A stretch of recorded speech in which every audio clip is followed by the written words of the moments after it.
गोपाल। बोले काली दह का पानी पी लिया तो सब गायें गिरने लगी। क्यों? बोले इसमें काली नाग रहता है और सारे जल को विषैला बना दिया। भगवान कहते हैं कि हमारे होते हुए और यमुना जी अशुद्ध हैं। प्रेम से बोलो राधे राधे।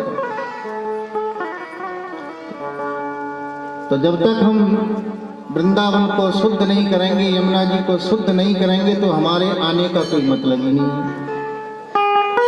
तो भगवान ने संकल्प किया कि मैं यमुना जी को शुद्ध ही करूंगा और कालिया नाग को यहां से भगाऊंगा।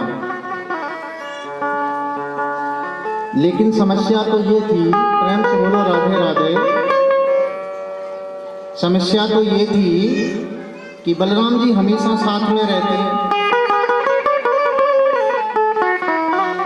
और अगर हम कालिया नाग को मारेंगे तो बलराम जी आ जाएंगे बचाने,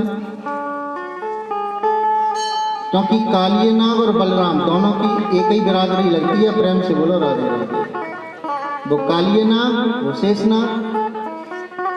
कालिया नाग को मारेंगे तो शेषनाग बचाने आ जाएगा, तो फिर हम मारेंगे कैसे? इसलिए भगवान ने मन में विचार किया कि पहले हम बलराम जी को अपने से दूर करेंगे और उसके बाद में कालिया नाग को भगाएंगे। तो भगवान ने अपनी शक्ति से गायों को जीवित किया और सबको ले गए ताड़वन में। अब 1 बजे का समय हुआ, सो बाल बाल बोले अब लग रही है भूख, घर से कले लेके भी नहीं आए। तो बोले क्या करें?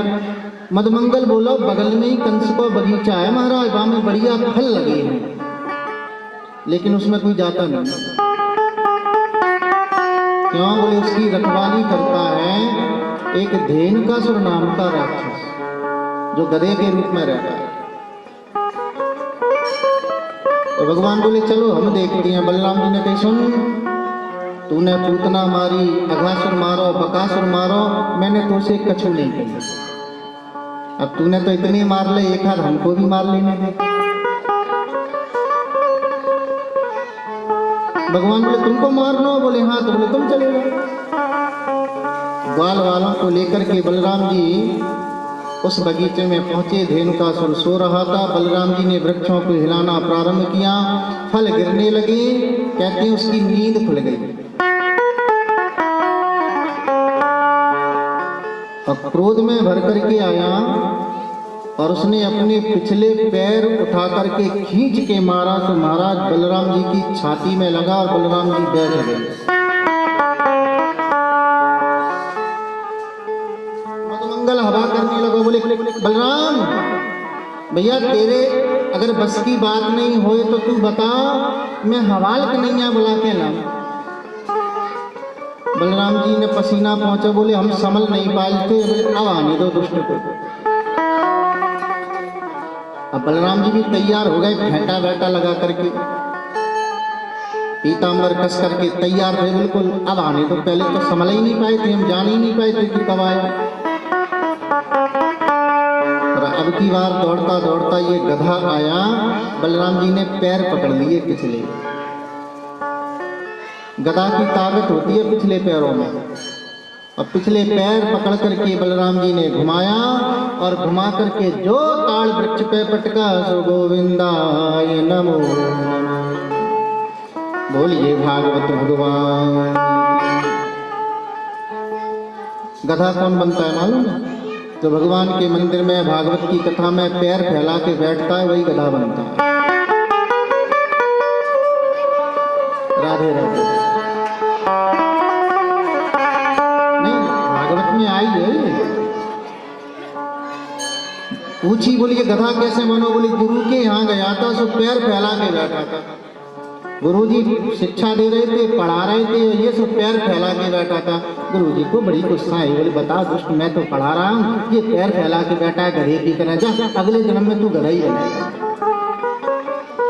वही धेनुकासुर बना यहाँ गधे के रूप में। बलराम जी ने पसीना पहुंचा और कन्हैया से कही देख, आज हमने भी एक राक्षस को मार ही दिया।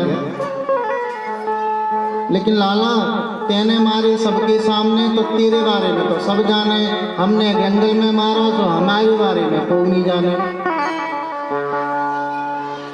तो भगवान बोले क्या करें? बोले न वृंदावन में सबसे कह देगा तो हमारे बारे में सबको मालूम चल जाएगी। भगवान बोले बता देंगे। तो शाम को जब भगवान गंगा लेकर के आए और भगवान तो मैया यशोदा के पास में पहुंचे और बलराम जी बगल में खड़े खड़े इशारा कर रहे थे, बोले बताओ मैया को बताओ, मैया को बताओ। मैया की नजर पड़ गई, चौरे बलराम तू कछु कह रहा है? हाँ मैया। क्या कह रहा हो? बोले जी तो कन्हैया बताए आज मैंने कहा किया। तो मैया ने फिर चौरे कन्हैया जब बलराम ने कहा किया काय की कह रहा है? भगवान बोले मैया तू सुनेगी तो तू हंसी आवेगी। अच्छा ऐसा क्या कहिए? तो मेरे कन्हैया जी ने की बोले मैया आज गैया चरावे ताड़ वन में गई ना, जंगल में एक पेड़ के नीचे एक बीमार कमजोर सूखो साको गधा बैठा बेचारा, और तेरे बलराम ने कही कन्हैया तेने पूतना मारी, अघासुर मारो, बकासुर मारो, मैं जब गधाए मारूंगो। हमने समझाया जितो 2-4 दिन में अपने आप ही मर जाएगा, बीमार है।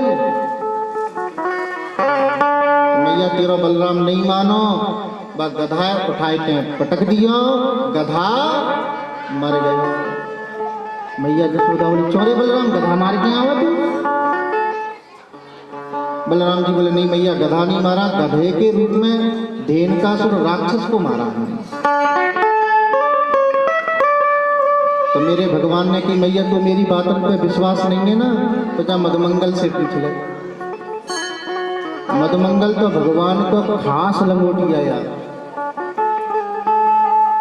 हाँ खास वाला था मधुमंगल।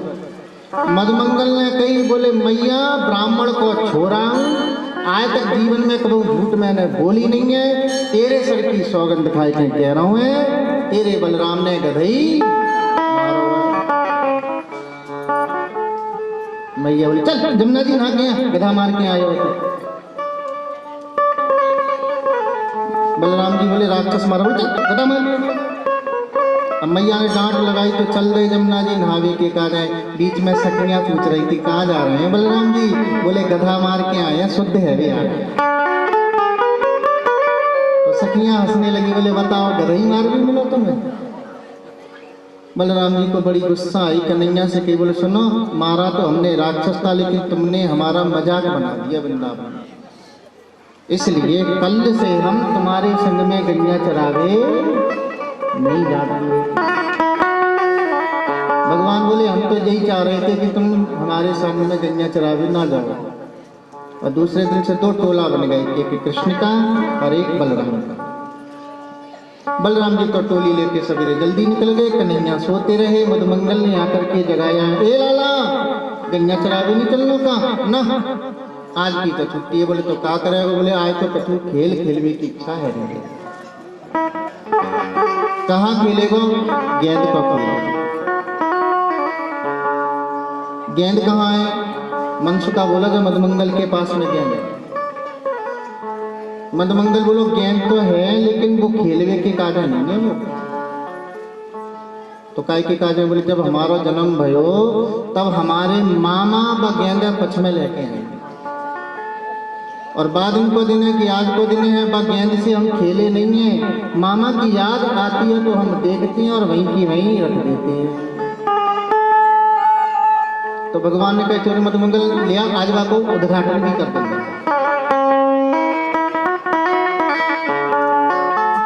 बोले अगर खो गई गेंद तो? भगवान बोले खो गई तो खो गई। मधुमंगल बोलो एक ही शर्त पे गेंद लाऊंगो कि मेरी गेंद खो गई तो मेरी गेंदा लाइके देना पड़ेगी। तो भगवान ने भी छाती पीटी की पाताल में भी तेरी गेंद जाएगी मधुमंगल, तो मैं तेरी गेंद पाताल से भी लेकर के आऊंगा।